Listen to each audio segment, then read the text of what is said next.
Johan de Villiers is the conductor and founder of the Libertas Choir, a maths professor at the University of Stellenbosch and the grandson of the man who wrote the tune to Die Stem, Reverend Martin Lawrence de Villiers.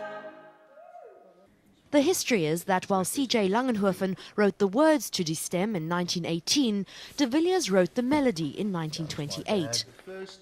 De Villiers transferred the rights to Langenhoven, and Langenhoven then transferred the rights to the state.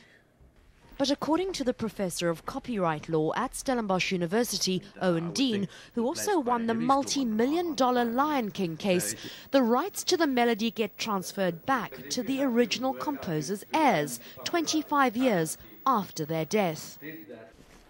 We broke the news to Professor Johan de Villiers and decided to set up a meeting between the two men, who work meters away from one another on campus. Quite strange the way things have worked out.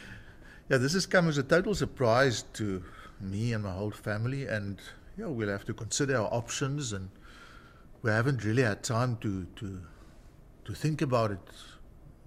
What our next step will be. Absolutely. Professor Dean says the best solution is probably for the de Villiers family to transfer the rights to Die Stem to government, who will then in turn have to pay them compensation. Often the value of an article is how important it is to the person who wants to acquire it. And I don't know how much store the government places on acquiring it, and I would think it plays quite a heavy store on acquiring it. So it could run into millions. De Villiers was asked by former President Nelson Mandela to be part of a team that compiled South Africa's new hybrid anthem, and he wants to tread lightly. So it's not a question of money for me and my family. It's a question of whatever happens should be the right thing that should happen. Both professors plan to meet again to discuss the way forward. But Owen says only the de Villiers family have the right to approve the use of Die Stem music at sports matches or any other performance. While government insists that the anthem belongs to it, the de Villiers family says it wants to go forward in the spirit of reconciliation, because that's what our current anthem, Nkosi Sikelel' iAfrika, is all about.